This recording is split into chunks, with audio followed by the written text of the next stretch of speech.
All right, bet. What's up, Shaq? What's It's up? me, Professor Miles. I'm gonna spit this poem real quick called "Profitable Pain." So it talks about the pain, the pain, the pain.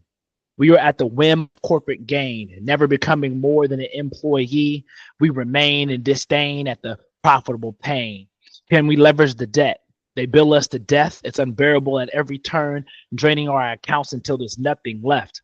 How can we ever get to thrive? We feel so stuck on the cycle just to survive. For the next week to be just like the last, the conniving corporate greed stabs us in the back with a knife.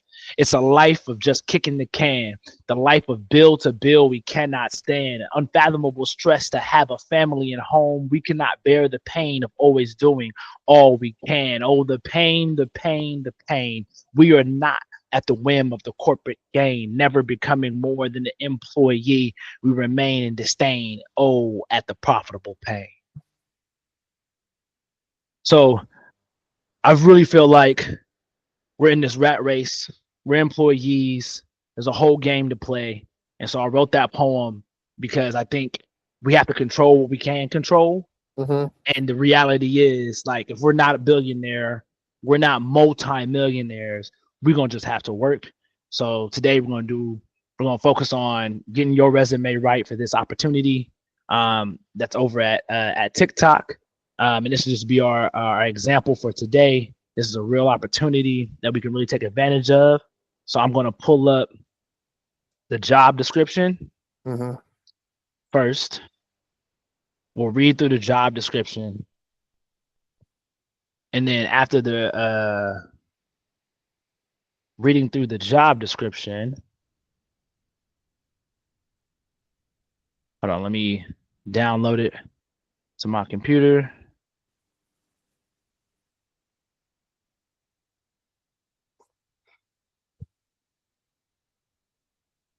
I'm gonna bring it up and then I'm gonna put it on the screen.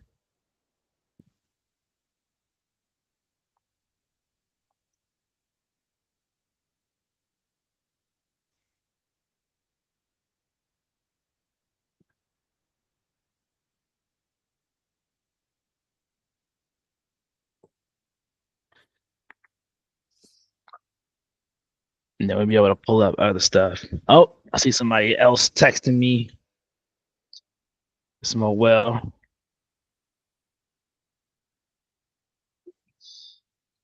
Who was also talking about it. He'll just have to jump in, but this is why we're recording so that other folks can catch on when they can. So this is a monetization strategy and operations agent. hmm So this is really helping on the sales team, which is why I was like, your sales work at the 49ers would be amazing hmm to lean on. And we got to put that at the forefront some way, somehow. And you had to sell tickets for your concert, right? Yeah. So we need to call that some type of fake business or something. I'm Okay. sure you have a real business name. If Yeah. not, because you legit, you're so legit. Thank you. And we need to put that at the forefront too, right? So that way your sales is what's really like what's leading the conversation, because that's what they're talking about. Monetization strategy and operations agent is all about the money side, the sales side, and helping the salespeople being able to generate more revenue and have go-to-market strategies. So hmm it's at TikTok. We all know what TikTok is. They have offices all over the world. TikTok is basically trying to increase their US population that's hired so that they can stay legal, stay here. hmm But I think the main thing to focus on is what will you do and the qualifications. So, what will you do? Support North American business through best in class operations across revenue planning and sales enablement. So, hmm when you were selling tickets, and whether it was for the 49ers or for that concert, did you have any part of the plans helping to identify how you're going to sell this to people? Yeah, I was actually in charge. Well, for my concert, I was actually in charge of. I mean, it's my concert, so I created everything, all the plans, how we was going to sell tickets. With the 49ers, there's already a plan in place, but we just had to execute the plan. We can add, and we kind of added our own thing to it in a sense because there was no direct way to sell. this is how you should sell and this is what you should sell. But the things you say and how you sell was all on you within Okay. covering all these parameters, you know? Okay. Yeah, that's good. That's good. What up, Moel? We're recording this, by the way, just a heads up for the noobs that aren't here. And then I'm also going to put this on my YouTube, just a heads up. I also think the YouTube link would be easier to share than trying to send everybody a Google Drive. So yeah, boom. So if you have sales experience, and that's going to be great. You've done it where somebody already had a plan and was able to execute, and then you're also able to derive and create your own plan. So that shows that you have the full kind of scope and abilities. So that's what we need to be able to speak to on your resume. Mm-hmm. Develop subject matter expertise, right? SME is usually what they call that, subject matter expertise in processes and systems. So client setup, contract, and incentive approval. So were you dealing with the contracts for being able to book and secure that location? Yeah, I did all the contracts for like my concert. So like signing the contracts, fulfilling different obligations throughout the contract. That was all on me. For the 49ers, I mean, they're such a big entity. There's no, we don't need to do anything. We're just and with that, we want to highlight with the 49ers that you were working with a company that's basically worth $1 billion, right? So you're within the revenue stream of $1 billion stream. If you can identify how much money you brought in potentially, that'd be great. Like you were able to help them increase their sales and their income by, X percent, 10%, 20%, or whether you were personally responsible for bringing in almost, $100,000, $500,000 within the time frame that you were there. That's going to be impressive. Being able to have similar numbers for your concert. And just is going to be important as well. Revenue attribution. I'm gonna just have to say I don't know what that means. So I'm going to. I don't know why I said all caps, but I'm just gonna search what that means. So revenue attribution is the method that connects marketing efforts to the revenue they generate. Boom. Okay, you definitely just described doing that. It's a process that helps businesses understand where the revenue is coming from. So, yeah. So to be able to describe and speak to that at the 49ers, a big corporation where you executed on their behalf, and then also being able to say that you did that for your own concert is going to be amazing as well. Billing and invoicing, tagging, and data cleaning. So did you collect data while working for the 49ers? Did you collect any data and information for your concert? Yes, for my concert, yes, we collected data. More so my manager did that, but yes, data was collected for my concert. For 49ers again, that was all through the team. The 49ers. Yeah, so we didn't we were a very integral part of the team, but we weren't because we're at like the bottom of the totem pole. But everything still counts. Everything does still count, and that just shows your growth, right, and your access. And then having a manager, you technically hired your manager, right? So because you're kind of like the CEO of the concert, and then your manager, might be doing a lot of the facilitation, but that's what managers do. And so your manager collected the data. And so being able to say that you helped to collect, analyze the data to be able to inform and impact your marketing or revenue decisions leading up to the concert. And then billing and invoicing, you had to have a conversation with Taj about what money he was going to get potentially from that concert, whether it was zero, whether it was some or none, right? Yeah. So now you're talking about billing and invoicing, right? Like, hey, we're doing this marketing on your behalf, collaboration through partnership. So there's a conversation and negotiation there. Yeah. So I would say for the first 2 bullet points, which are usually the most important ones, are the first half of the bullet points. So there's 6 here. But for the first 2 out of 3, you have experience doing that. And what's beautiful is that for TikTok, it's in the entertainment realm. Because sports, as much as I love sports, it's entertainment, right? Yeah. And a concert with people performing is entertainment. And that's direct. So you actually have sales and operations and marketing and revenue generation and data collection and analysis skills in the entertainment industry. And what you're trying to do is transfer those skills from having in-person events, because football's in person and concerts are in person, and translate that to an online marketing platform such as TikTok. Yeah. So how would I because it's my company technically, I mean, Kang Gang is the name of the company. So it's like how Gang would gang. Kang Gang is Kang Oh, Gang. Kang gang. Okay, that Yeah, makes more sense. yeah. So how would I put that in my resume sounding professional, but what would I don't know. That's why I don't add anything kind of myself in my resume, just because I know with doing music, it can be very, So I don't know how to add Kang Gang and then that into my resume for sales purposes. Yeah, I got nothing for you on the name of Kang gang. I ain't gonna Yeah, lie to you. yeah, I don't Um, know to. I think you should have your manager as your reference from that company to help make it sound more professional.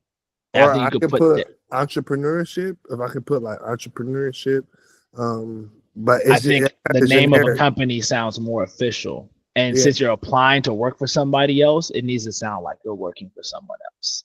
And yeah, so you need to really position yourself to sound like an employee of Kang, even though you are an entrepreneur. This is term entrepreneurship. That's more valuable because corporations want employees. They don't want entrepreneurs, yeah, right? Um, unless they're trying to buy your company, then it's like, yeah. yeah, sure. But that's a different conversation. So when Different. applying Yeah, for a job, I would just, you know, um, maybe you just have to put Kang Gang, yeah, unless you want to, uh, um, create a holding company where you like saying, it's Clark Industries owns Kang Gang, and now everything you did was on behalf of Clark Industries, hmm, right? And then that's like a professional way to put it. Um, and you could arguably rephrase it as Clark Industries, and then it just owns Kang Gang. okay. Um, and yeah, and as long as your manager who you put down will on your reference call say, yeah, it was Clark Industries, which owns Kang Gang, that he was able to do this for. Um, but then that's how you can kind of omit Kang Gang. Yeah, yeah, That's a little. That is a professional, risky name to put it, just because it yeah. has the word gang in it. The You gang know, word gang. That's the only thing. Yeah, the word yeah. gang. And And I would definitely. say as long as you're making the genuine intent to have Clark Industries or Clark Entertainment own Kang Gang as a name, or you're doing business as Kang Gang, but it's Mhm. or doing business as Clark Entertainment, things like that. I think you can reframe it for the resume. And I would encourage you to maybe call it Clark Entertainment. Okay. And then if they're like, well, we call it the manager, and he said something about Kang Gang, you're like, oh yeah, well, we do business as Kang Gang for the music aspect. But I feel like TikTok has a little bit of that flexibility, but but Clark Entertainment would be much more professional. Okay. And then as far so I know in your resume from when I was told and taught, you should go in order of your jobs, right? From when you first started to the end. And job is relevant. So you wouldn't put your first job you had at 18 at McDonald's when you had 10 jobs since then. But Right. um so with me being a teacher and then working for two different agencies, my last big job before becoming a teacher was, well, I had three, which was Woodcraft Rangers, it was after school program leader, and I had Best Buy, and I had the 49ers Foundation. The 49ers Foundation and Best Buy were kind of like my more prolific, bigger jobs. Um, and for the 49ers Foundation, that's what I did so much. So should I just include that one on my resume instead of everything else? And then the order in which I should put it, because yes, I'm a substitute teacher right now, but the 49ers Foundation, that's going to always look good because it's the 49ers. Yeah, we for sure need 49ers on there, and I would say anything sales related should Okay. take preference. I would say you can keep yeah, okay. Honestly, I would say put it all on your resume for now, and then let's talk again, and then tailor it, because we need to also get your resume down to one page. So it'd Uh, be easier to look at all of it and then start chopping stuff off. see, Um, okay. And because even on my resume, there was jobs I had for like maybe like 9 months at a time, that I felt like aren't as great to have on there. And then I had to omit even like my first job that I had for like 5 years working at Drexel. Like that didn't even make the cut this time on my one-page resume. Yeah. But I had to put it all on there and then I cut it. I don't know if you can see my resume, but I definitely feel like I should take off cross country education just due to the fact that I'm already with Teachers on Reserve. Even though I'm with both of them, I still do the same thing for both. I'm a substitute teacher for both. Substitute teacher What's the slash school district that you it's usually do it for? LAUSD, but I can sub anywhere and everywhere. But I live in the valley, so I do LAUSD. You could put it all under LAUSD. So I wouldn't put the agency names. I would say LAUSD substitute teacher. Yeah, I think you could put it all under LAUSD and combine it because substitute teaching isn't going to be as relative towards the job. So I can put LA. So when it says professional experience, right? Take out Teachers on Reserve and cross country education, and just put LAUSD. Yeah, I'm saying combine it. Yeah, because also cross country education, you only work there for like 2 months, 3 months, and so Oh, I don't think that's as that's wrong. But yeah, okay. you change that. That's a typo. Yeah, because just saying it as one job, September 2021 to present, looks more impressive, and you can put that Yeah. all under LAUSD, and then now it looks like you've been more committed to one job Yes. for one time, which you have, and you just change agencies, and that can happen for a multitude of reasons. The agencies just changed that LAUSD is working for, you just switch agencies because the pay was higher, but ultimately you're still working for the same end goal. Like I'm a contractor company now, even though I was full time, but I just put on my resume that I worked for Amplify. It's just one company, Okay. right? Even though my contract for working for Amplify has changed on the agency that I've gone through, because that's the ultimate person I'm working for is that larger entity. I think you do the same thing for LAUSD. Like you're not lying. Like, Yeah. you're just trying to consolidate it on your resume. And for Best Buy, I worked for Best Buy, but I worked for Pacific Sales Kitchens and Appliances, which was in Best Buy. So that like I sold like I didn't do Yeah, any technology, all vacuums, microwaves, and all that stuff. So and fridges. So what I and put it's customer service too, so which is part of yeah, sales and operations a little. yes. So what I But that's put relevant. do I put Best Buy and do I put like Pacific Sales Kitchens and Appliances or You do I put just Best Buy okay. because we're applying for a big corporation. You want big names, and so I'm Yeah, team big change name. the I'm a certified. brand whore when it comes Okay. to my professional resume. So I'm like, go Best Buy, go LAUSD, go 49ers. Those are places that whoever's reading your resume doesn't have to ask where you worked or like 100%. what is this. And if they see small companies, they're gonna think you should go to a small company. And even with like 49ers Foundation, it should say San Francisco 49ers, not 49ers Foundation. Let's just say San Francisco 49ers. Okay. Yep, Okay. yep. I got a question. Yes, Uh, sir. so for I guess smaller jobs, like working on like videos or promotion videos, for either like events that I'd be hosting, how would I guess put those down? Because I know this new named Darren. He's I think the media specialist for Netflix, and I work with him and shadow him a lot on either promotion for our own events or things that he might have going on. So like I guess it's not more of like a specific position I have, but more something I guess do on my own under my own. If that makes sense. So you're doing small events for different companies, or you doing small events for Aaron? and Darren works for Netflix. So these events are usually benefiting Darren the individual or Darren the professional at Netflix, Um, or is I it guess all both? three, all three. So there's some things where Darren will hit me and ask for like assistance or hey, can you shadow me here, and then that benefits him and also him on a professional level. But then there's also times where he helps me with projects where it's either my parties or my events that I need, to make a promo video for and help get out, or also for like our chapter. So that's what I mean by both of them. I would honestly put it all under Netflix after having a conversation with Darren. He said I could do With that. He told me I can and use him as a yeah, reference.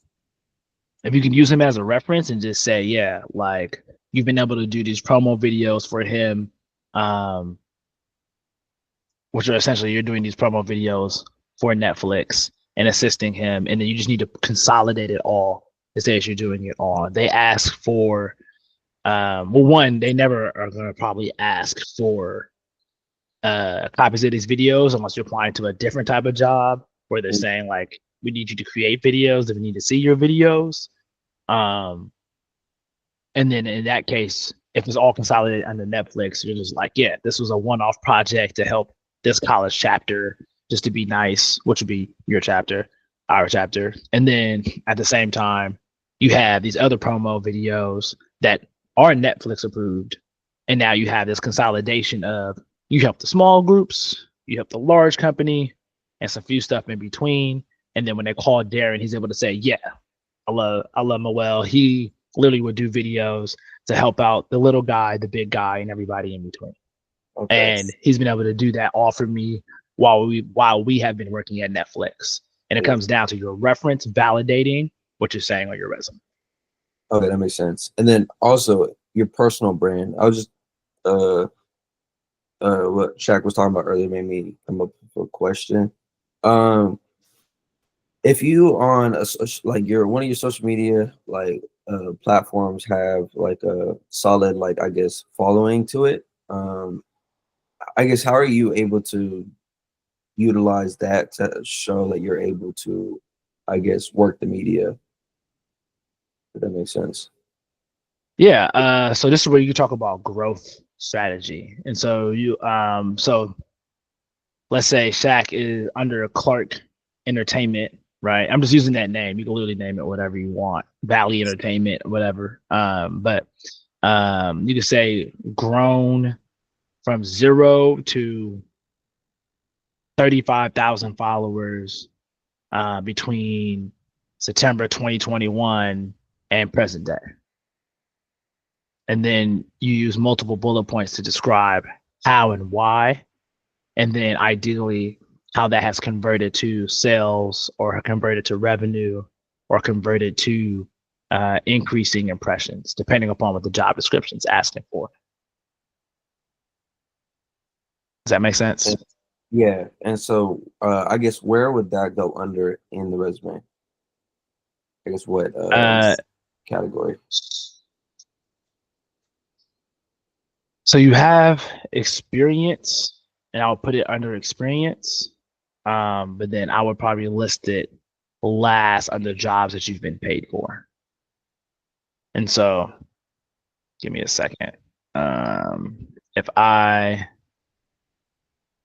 bring up my resume from here, I have an experience. I would literally probably list it like here at this last bottom part. And then I would just list the name of the social media. Okay, sounds good. And then also I sent you my resume too. I don't know if you got it, but I have to update it. But yeah, I would say let me review your resume again. If you could put it into this format, this is the format that the hiring manager at TikTok prefers and uses herself. I think So my format is kind of similar. Did the email go through? uh Let me see. MEW. Oops, my bad. It's okay, I'm a Neo. I get it. No. No. It might be MH actually, but it might be a Yahoo email because at Gmail. Oh, Yahoo. What are you doing here? Man, it's off. Off my parents. That's all they got. I was young, MH what? and then my last name ABTAI at yahoo.com. This is Stone Age, man. Come through, no. No, this, I'm talking about 2023 over here. Yeah, let me try it again. Yeah, send it again. I'll put my email in the chat just in case. A Gmail because I take life seriously. No, it's good. I can keep my phone. But also, we're running close up on time, so 11:12. I know Shaq has a time limit. I gotta go support Trevel's birthday. I gotta pop up. My guy's name's like 15. 1010 Wines in Inglewood. He rented out the whole spot from 12:30 to 4:30. So that's gonna be lit. Yeah, I got a whole outfit. I just thought about it though. My outfit's actually gonna be black and gold, but like no alpha. I'm just look better than them in their own colors today. Yesterday it would have been a red flag, but today I'm gonna pop out and show Negroes. But nah, I've been trying to wear this all black suit for a minute. But yeah, I would say do your provide your resume here in this format. I attached it to this email. I mean to the calendar invite.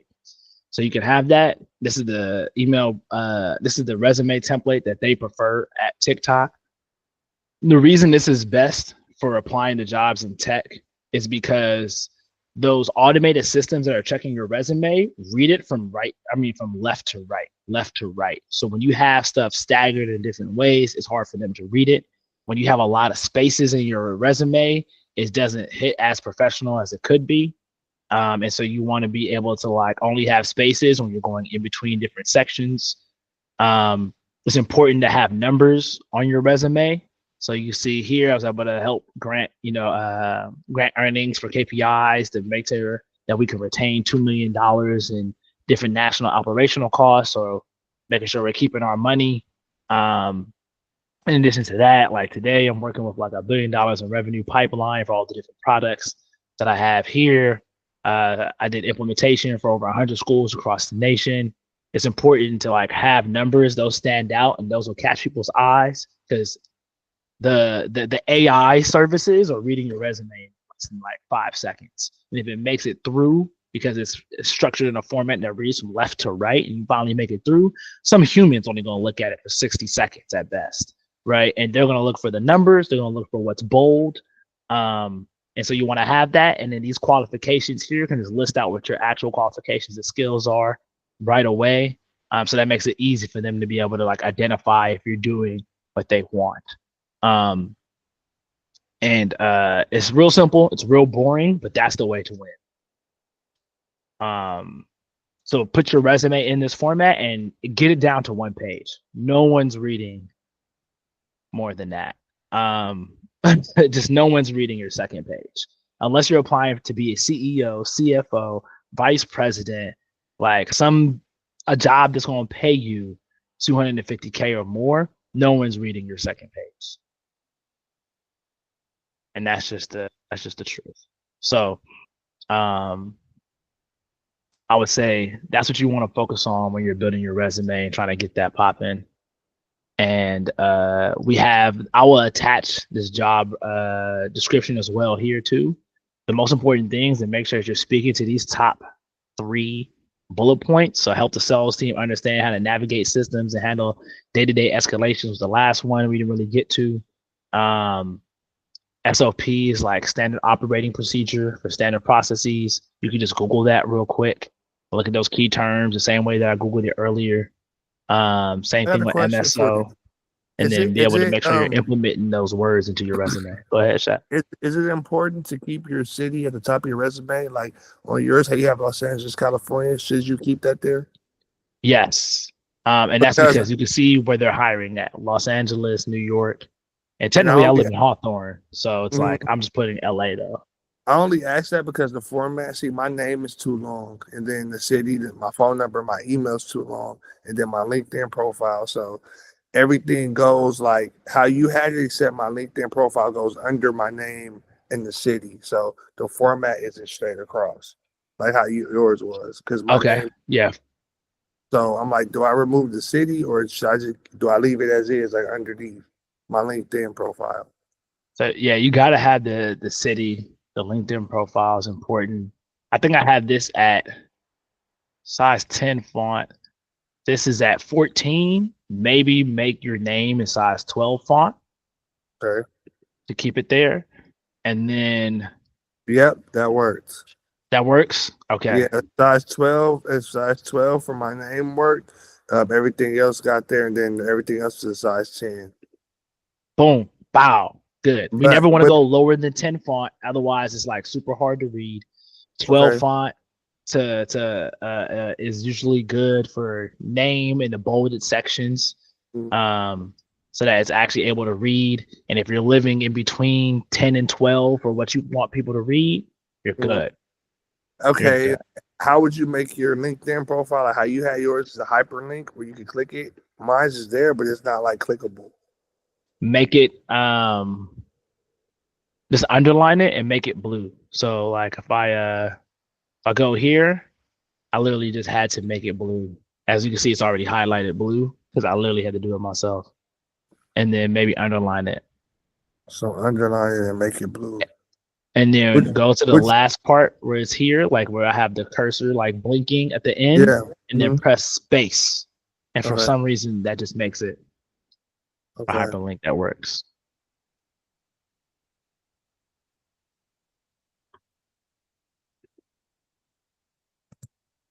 Yep.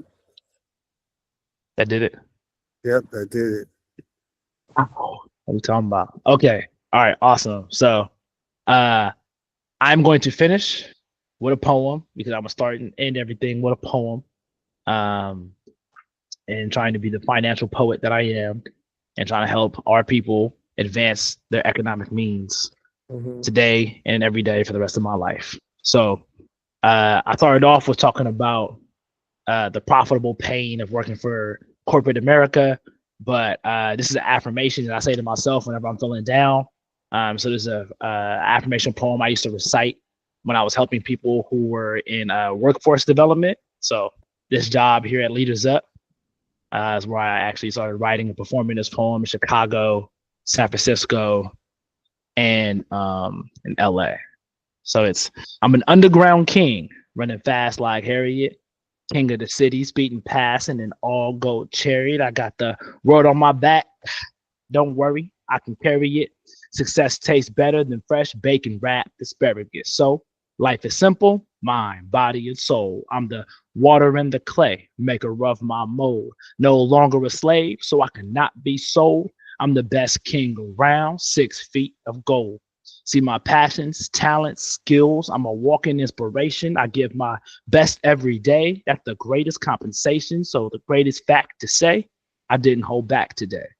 I gave my all. I rose up. I overpowered the fray. I'm the master of my fate. I'm focused all the way. And from this righteous path of God, oh, I'll never go astray. I like All right, that. thank you. I'm gonna stop presenting. That I'm gonna was stop tough. recording. Appreciate you. Yeah.